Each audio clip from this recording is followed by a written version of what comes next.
आज 10वें टॉपिक में हम लोग पढ़ेंगे वर्णों के उच्चारण स्थान। तो वर्ण के बारे में जान गए हैं, दो प्रकार के वर्ण हैं, स्वर वर्ण और व्यंजन वर्ण। तो स्वर वर्ण का उच्चारण स्थान के बारे में पढ़ेंगे और व्यंजन वर्ण का उच्चारण स्थान क्या होगा। जैसे स्वर वर्ण में जो वर्ण है उन सब का उच्चारण स्थान कहाँ से बोलेंगे, और जो व्यंजन वर्ण है उनका उच्चारण स्थान कहाँ से होगा। तो आप आइए जानते हैं सबसे पहले व्यंजन वर्णों के बारे में। व्यंजन वर्णों का उच्चारण स्थान,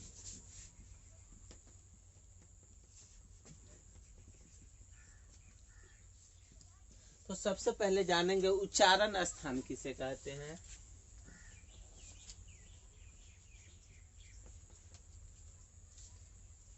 उच्चारण स्थान किसको कहेंगे, तो सबसे पहले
अब देखिए उच्चारण स्थान किसे कहेंगे, तो कंठ, तालु, मूर्धा, ओष्ठ, दांत एवं नाक, इन 6 भागों से जो उच्चारण, इन 6 भागों से वर्णों का उच्चारण होता है, जिसे हम उच्चारण स्थान कहेंगे। तो मुख्यतः उच्चारण स्थान 6 प्रकार के ही होते हैं, कंठ, तालु, मूर्धा, ओष्ठ, दांत एवं नाक। इन छह के माध्यम से ही हम वर्णों का उच्चारण जानेंगे, से किस स्थान से किस वर्ण का उच्चारण होगा। तो आइए सबसे पहले जानते हैं कंठ के बारे में। कंठ,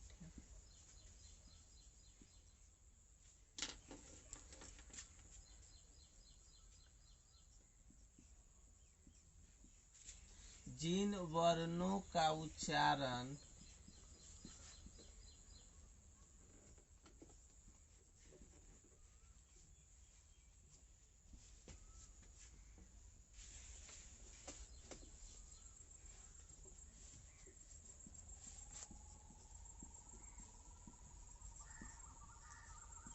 उच्चारण स्थान जानेंगे। तो उच्चारण स्थान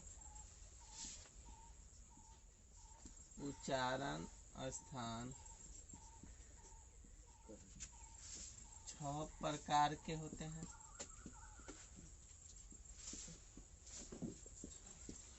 6 प्रकार के होते हैं। कौन कौन 6 प्रकार होंगे, तो पहला कंठ, दूसरा तालु,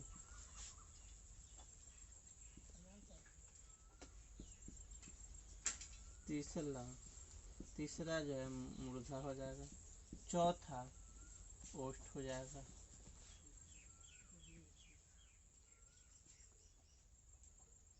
ओष्ठ, पांचवा दांत, और छठा है नाक। तो उच्चारण स्थान किसे कहेंगे, तो कंठ, तालु, मूर्धा, ओष्ठ, दांत एवं नाक, इन 6 भागों से वर्णों का उच्चारण होता है, जिसे उच्चारण स्थान कहते हैं। उच्चारण स्थान क्या होगा? तो कंठ, तालु, मूर्धा, ओष्ठ, दांत एवं नाक, इन 6 भागों से वर्णों का उच्चारण होता है, जिसे उच्चारण स्थान कहते हैं। जैसे देखिए, उच्चारण स्थान के कितने भेद होंगे? तो उच्चारण स्थान के 6 प्रकार है या 6 भेद है। कंठ, तालु, मूर्धा, ओष्ठ, दांत, नाक।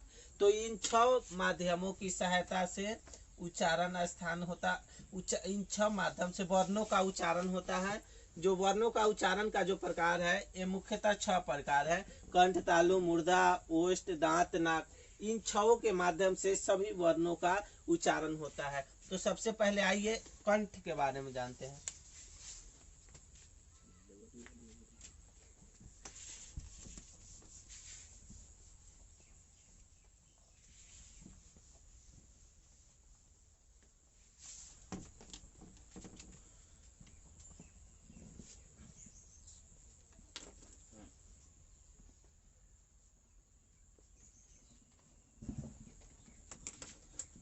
जिन वर्णों का उच्चारण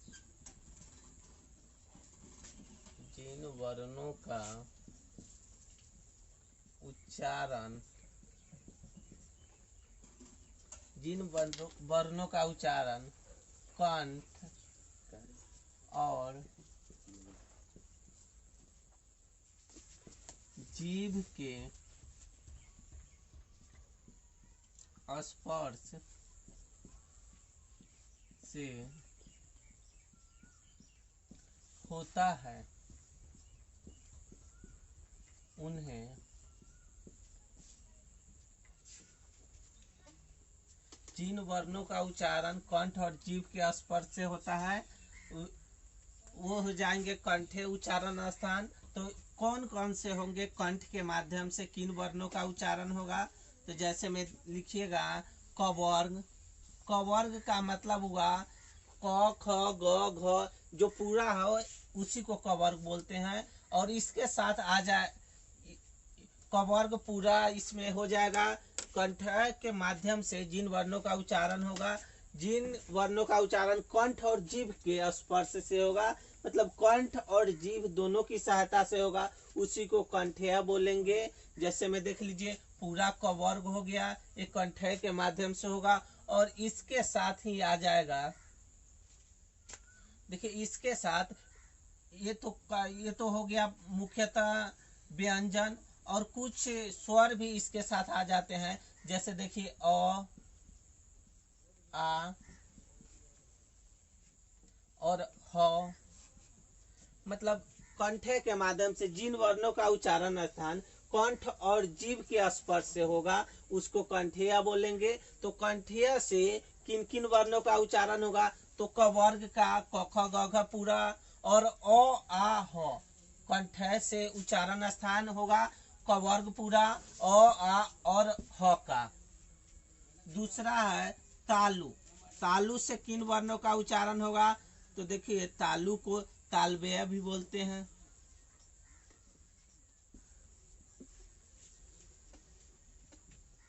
तो जिन वर्णों का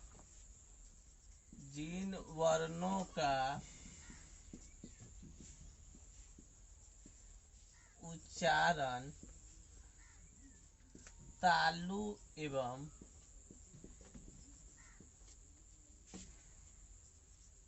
जीभ, जिन वर्णों का उच्चारण एवं जीभ के स्पर्श से होता है, जिन वर्णों का उच्चारण तालु एवं जीभ के स्पर्श से होता है, उसको तालव्य कहेंगे या तालु कहेंगे। उसे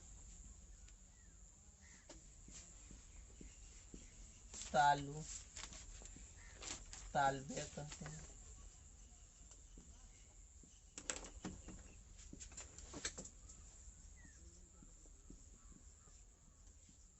जैसे देखिए, चवर्ग,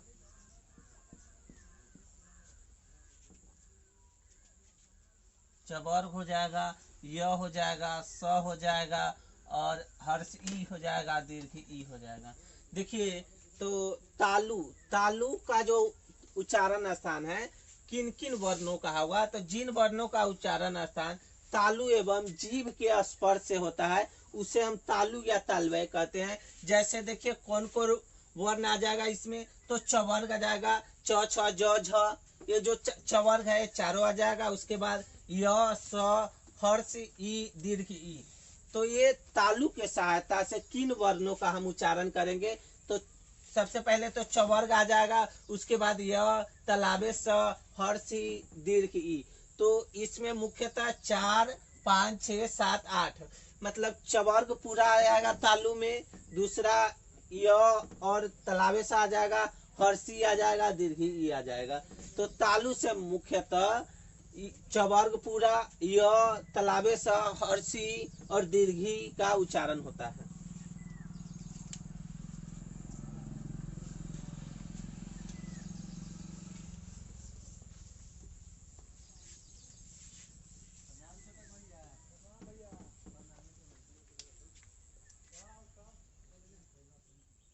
तीसरा है मूर्धा। मूर्धा के बारे में जानते हैं।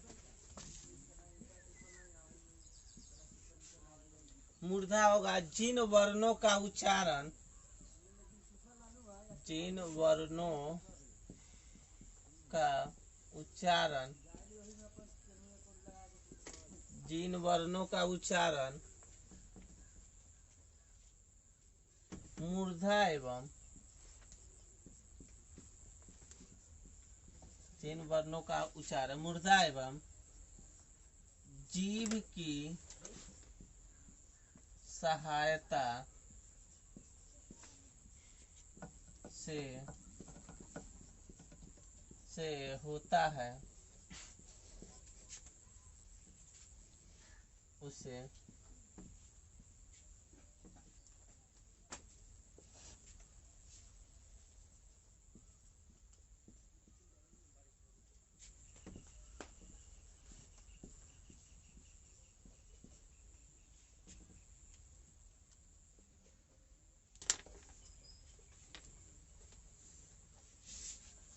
देखिए, तो इसमें आएगा टवर्ग। जैसे देखिए टवर्ग, टवर्ग और टवर्ग के साथ साथ र और स।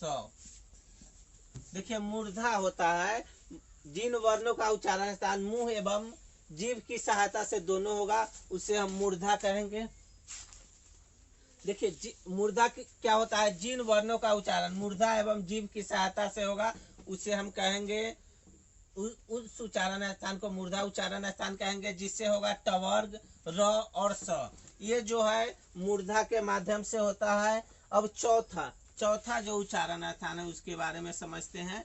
तो मूर्धा होगा मुंह एवं जीभ की सहायता से जो होगा उसी को मूर्धा कहते हैं।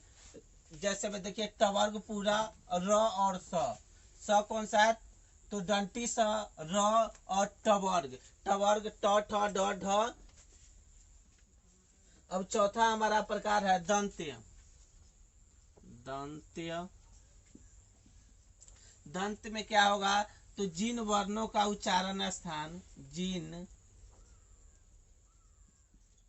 वर्णों का उच्चारण स्थान, जिन वर्णों का उच्चारण स्थान दांत और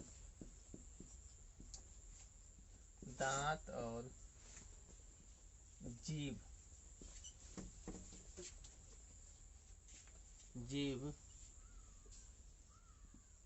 के स्पर्श से होता है। जिन वर्णों का उच्चारण स्थान दांत और जीभ के स्पर्श से होता है उसे दंत्य उच्चारण स्थान, उसे दंत्य कहते हैं। दांत अर्थात दंत्य कहते हैं। जैसे देखिए टवर्ग, त वर्ग, त वर्ग आ जाएगा इसमें, त थ द ध, और उसके साथ स,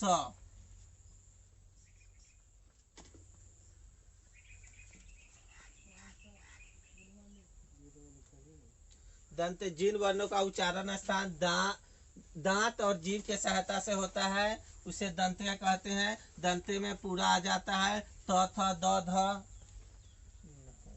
त थ द ध, चारों जो है तवर्ग हो जाएगा। अब इसके बाद है ओष्ठ, पांचवा,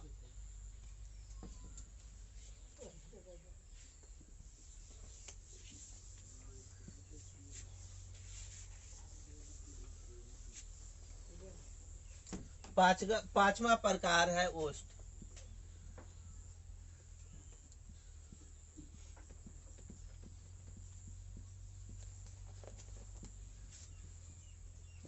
जिन वर्णों का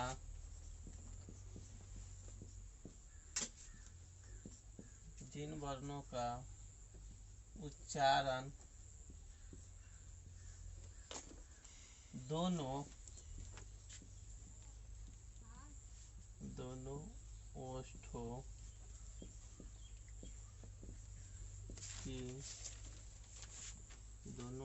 की सहायता से हो उसे ओष्ठ्य कहते हैं।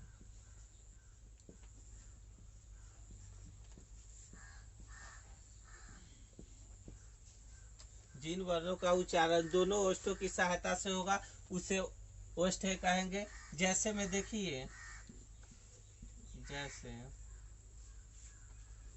पवर्ग, पवर्ग और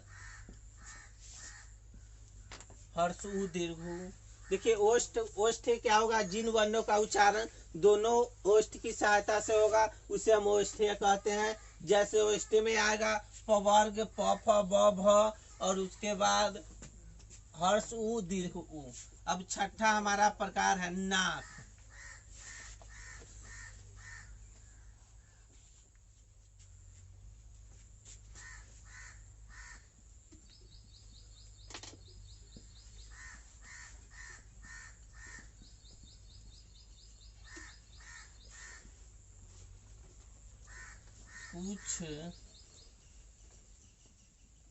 कुछ वर्णों का उच्चारण नाक से होता है।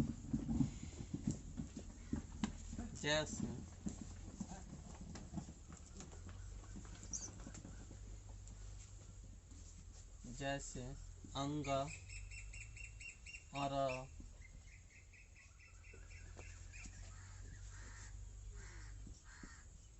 न और म।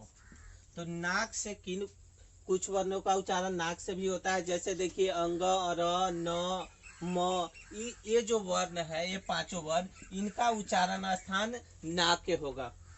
अब समझते हैं स्वर और व्यंजन वर्ण का उच्चारण स्थान एक सारणी के सहायता से।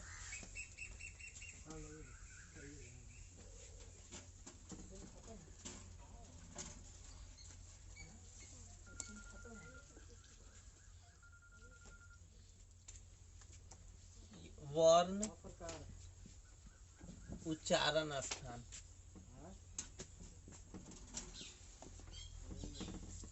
देखिए इसमें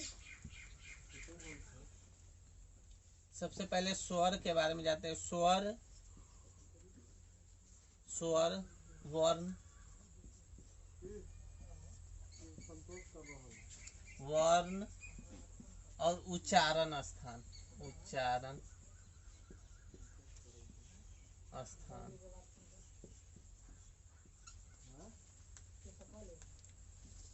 पहला है कवर्ग।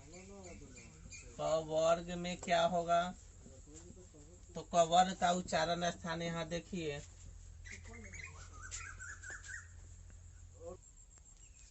ओ आ का जो उच्चारण स्थान है वो कंठ से है, कंठ।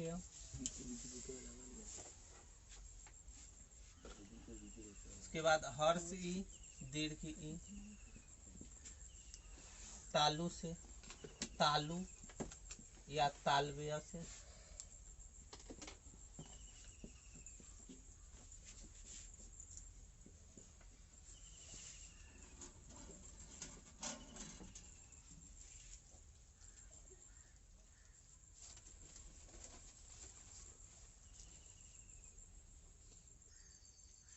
री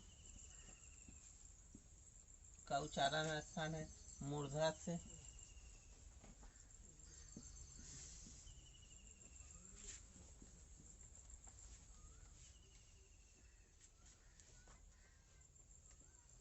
ए का उच्चारण स्थान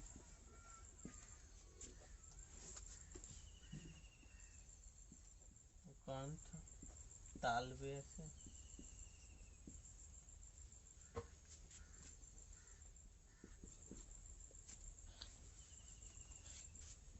ओ ओ,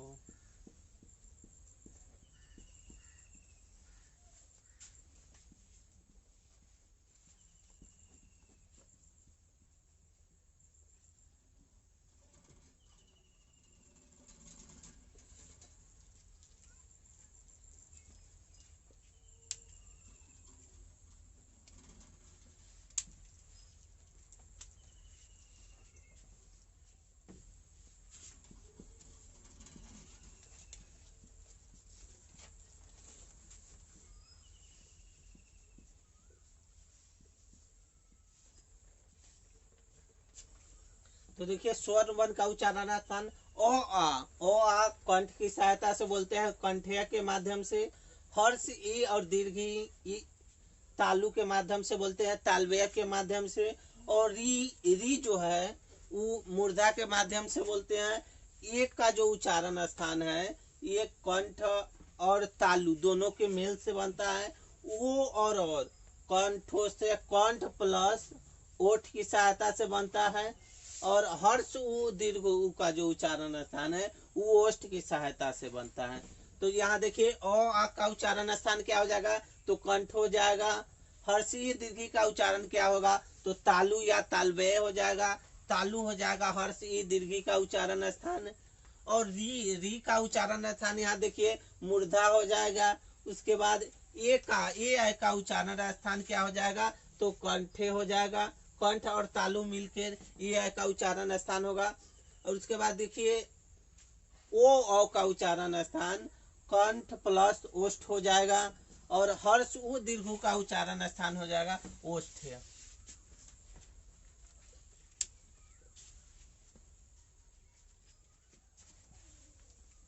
आइए अब जानते हैं व्यंजन वर्णों की सहायता से उच्चारण स्थान, किन वर्णों का उच्चारण स्थान क्या है। व्यंजन वर्ण, पहला वर्ण उच्चारण स्थान,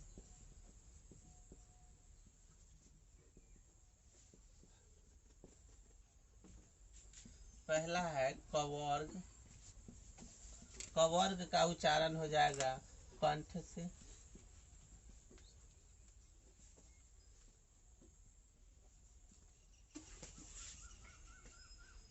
चवर्ग,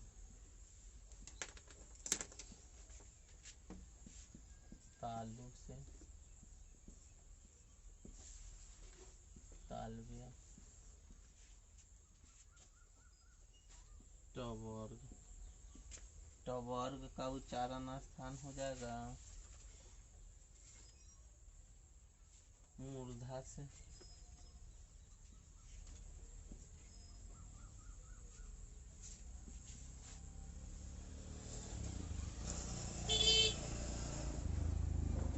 तवर्ग का, तवर्ग, तवर्ग का उच्चारण स्थान हो जाएगा दंत से, जानते हैं।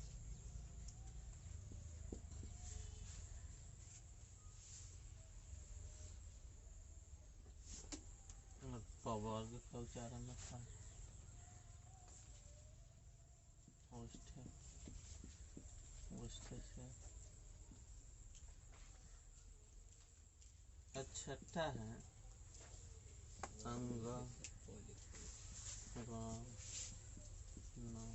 न और म का उच्चारण स्थान हो जाएगा नाक से।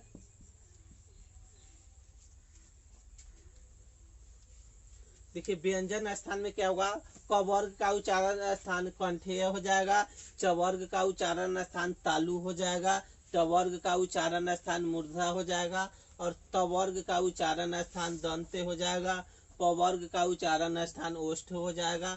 और ये जो है अंग न म और इस सब का उच्चारण स्थान और नाक से हो जाएगा।